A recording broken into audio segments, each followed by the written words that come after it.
leave something with everyone. Um,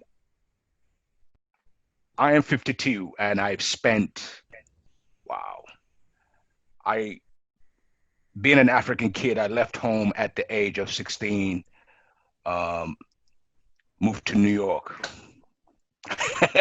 at 16, chasing my dreams. So I came from a breakdancing background, um, rap, hip hop. That was my world. Um, Going on tour with the likes of people like Public Enemy and even appearing on their album as a kid. She watched Channel Zero. I was able to lend her my voice. So the reason I'm saying this is I remember along the way at that time I wanted to be an A&R in the music industry. You know, I was already at 16, 17 looking out for my future. I can't break dance for so long. At 16, 17, 18, I'm already thinking that way. Uh, I got to diversify my portfolio, as Cecilia said. You got to diversify your portfolio. And I was getting the elderly people around me saying that, bro, you got to diversify your portfolio. You got to exploit your talent. And so I tried out A&R, and on my way to that, I was shot 7 times. New York City, bang, bang, bang. So I was in a coma for 3 months. Coming out of that, fast forward, coming out of that, 93, 94, my world changed. It took me to almost lose my life in New York to move to Miami, where I started my journey as a bartender. I was serving them drinks, serving them foods, making those commissions as I served those foods. When a photographer appeared and looked at me, one of the biggest photographers out in the fashion industry said, "You should be modeling." I said, "No, man, if I'm going to do anything, I want to be an actor." He said, "Yes, that's great. No doubt about it. You're going to make a good one." And I was like, "Oh, thanks for telling me." As I'm serving you this wine and this wonderful blonde haired woman, a model, wow, fantastic. Anyway, he eventually took me under his wings. And this is something I would advise all of you young people to do, is to find that mentor in your life, someone that you really, really trust. Because if I stayed home as a kid, trust me, I won't be this actor. I'll probably be one depressed guy in a business that I hate. Because I could tell you how many lawyers and doctors who are actors, they quit their profession to become actors. This is how powerful this industry is. This is how bad people want to do it. But you got to diversify your portfolio. So I'm going to take this back a bit more. So this photographer took pictures of me, sent me out to Paris and Milan, where I started modeling. Along the way, modeling in South Africa is where I landed my first TV series. Ran for a couple of years, called The Adventures of Sinbad. I wasn't speaking. When I looked at the script, I was actually shocked and embarrassed that the only black character doesn't speak, is a mute. And he was supposed to die off the first pilot episode. So the casting director said to me, "Oris, do you want to spend the rest of your life modeling? How old do you think you could model till as an African man?" This is in South Africa. This is the week Nelson Mandela was in power. So it was a very powerful, trivial time in my life. And I'm listening to this white, wonderful South African woman tell me, say, "I've seen a lot of you blacks. You go for this golden dust and diamonds. And when it doesn't work out, you suffer, your family suffer." And I didn't take it as an offense. And one thing she said, "You need to be open-minded. Don't be arrogant. Don't be too proud. Just because you're traveling the world, modeling and doing commercials, deep down, I know in your heart you want to be an actor. These Hollywood producers have come to you in South Africa where they're about to shoot. And this is before any of the shows ever shot in South Africa. They approached me based on my commercial and modeling work. They didn't know that I am a trained actor behind closed doors. They didn't know that. But I was happy to be doing that at that time. Like Kamal Kasim is saying, I was happy to travel. I was like, man, I got many years ahead of me to be an actor. I, I moved to LA when I'm ready. When I saved, watch this. I said, when I saved the amount of money. So every years after years, I'm doing those fashion shows. I'm in Milan. I'm in Paris. I'm doing the campaigns. I'm, just doing what I can, just grabbing it all. So coming that route from New York, getting shot in the music industry, I was already angry. I was a young, angry man, and I just like, you know what, whatever. I don't care. It was an opportunity, but it was my calling, and I didn't know it.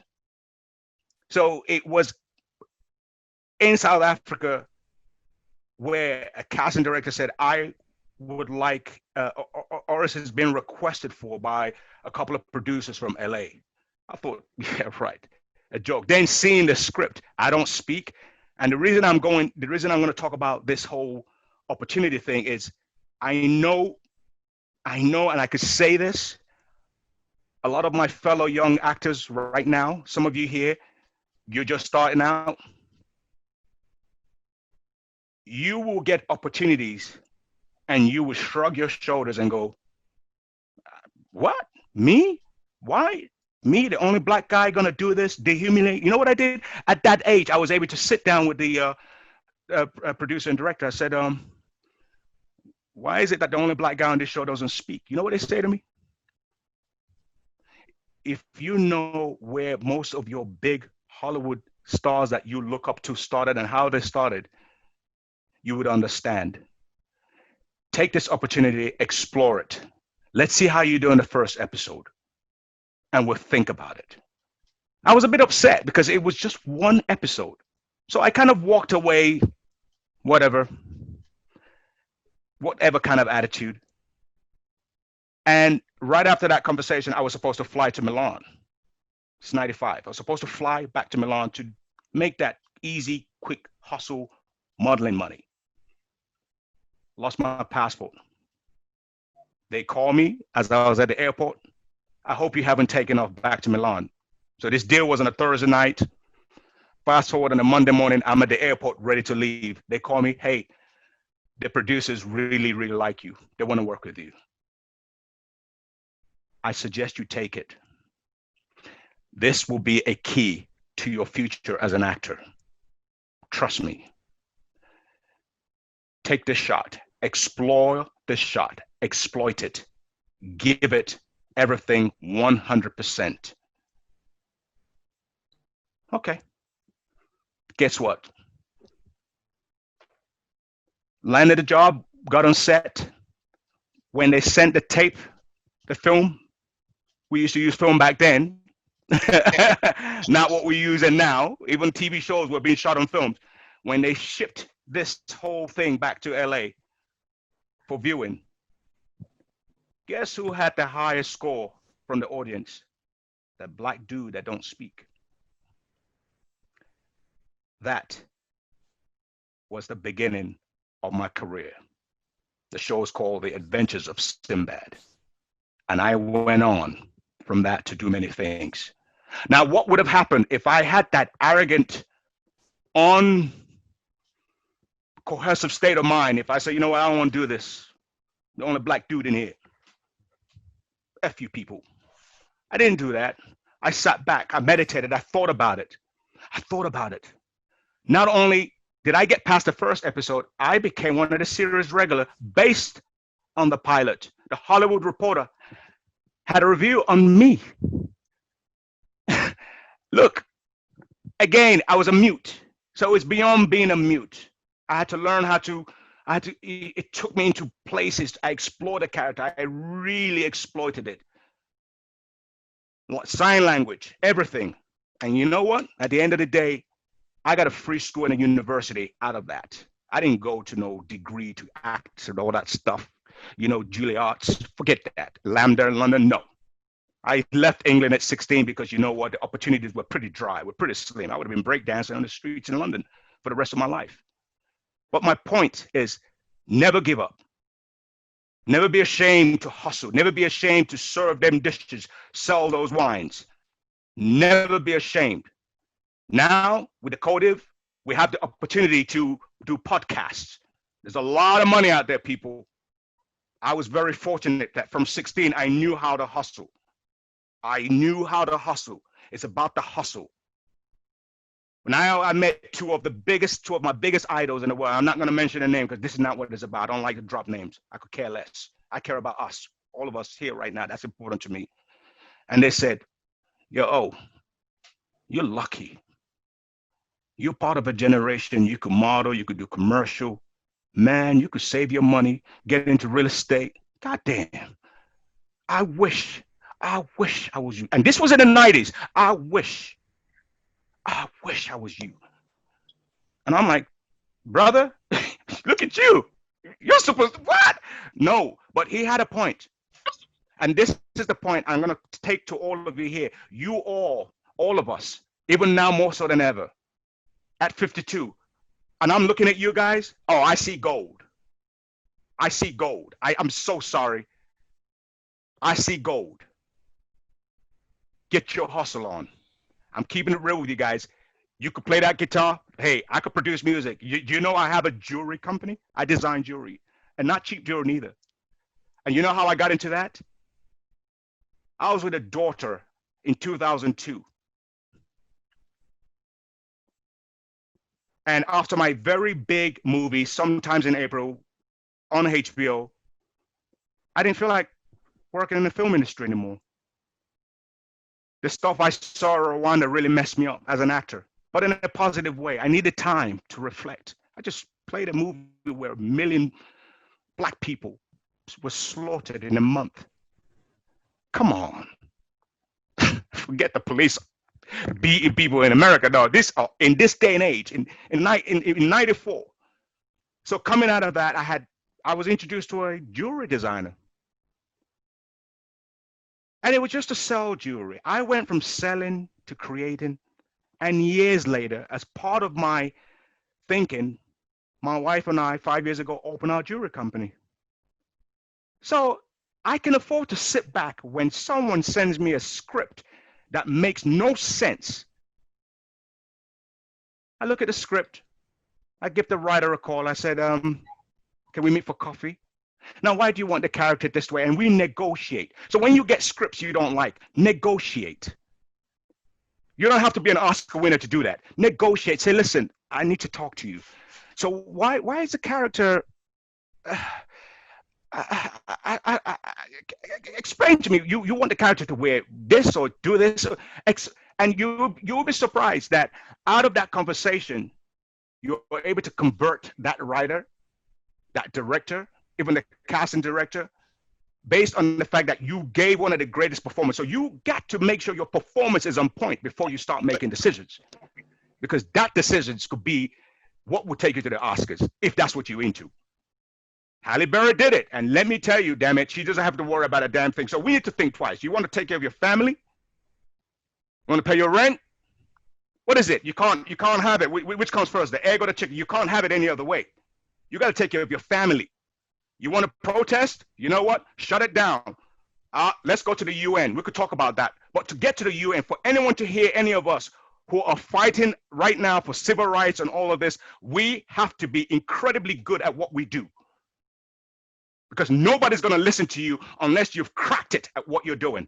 I can't have the nerve to come here and explain I couldn't do it to give a masterclass, to have a book on acting coming out. I couldn't do it unless I have the experience. I couldn't do it. That would be a disrespect to you, me, my family, my son who just came in to give me a kiss. It would be a disrespect to him. I want him to grow and say, yep, my dad did this.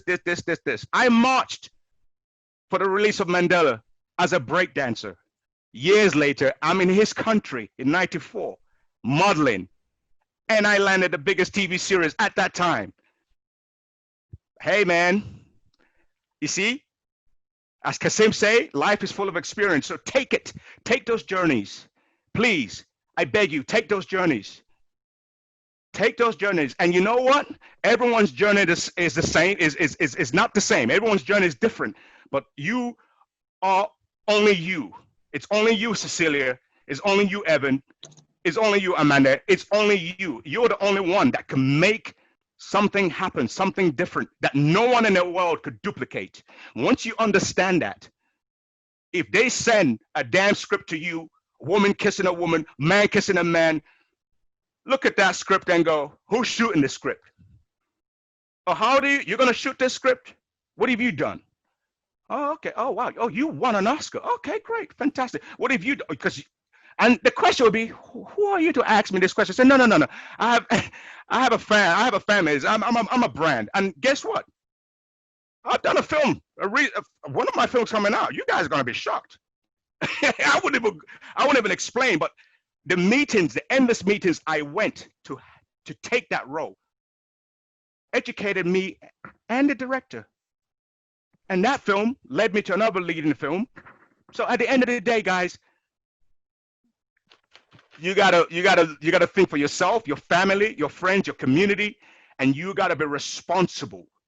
Responsible means you take the role. When you are on that hot seat and being questioned, make sure you know what you're talking about. Make sure you stand your ground. Don't let yourself down by looking like you're just one of those people that take anything that comes along. No, if you take it, be responsible for it, is all I'm saying. Thank you, guys. I'm sorry, I digressed a little bit, but you know what? It would be of disservice to me and friends and people that know me if I walked off this platform and didn't lay it out for you guys. It wasn't, the way most people would do things, but Africa is my continent, is my community. And for those of my actors and directors and people in Ghana and Nigeria, it's time for you to protest on a whole nother level for the arts. You people deserve to get paid for your work. You deserve to be getting those residuals like and a lot of us are getting out there. You deserve that, because that is what's going to help you even improve your side hustle. That's what is going to help you get those businesses on the side so you can have a clear vision to even, for a matter of fact, shoot your own short films and take it to the nearest film festival and get recognized for it if it needs be. But I am praying that all these politicians in Ghana, in Nigeria, all this, they need to start respecting the arts in those countries, because I do feel bad sitting here knowing how hard I've worked in the Western world. And if many of us in the Western world, even though I'm Nigerian, we hear this about what's going on in Ghana, Nigeria with our fellow actors and actresses and our directors, it's kind of embarrassing, because those two countries have money. You could dig gold off the floor and oil off the floor. How come you can't pay the actors? How come you don't have a union protecting the actors? Are you kidding me? This is how I feel. So it's time. Time's up. Go get them. We could protest. Let's go get them. I'm sorry, guys. Thank you so much for having me. Sorry for the rant. But I can't have it anymore. I can't take it anymore. Thank you, guys.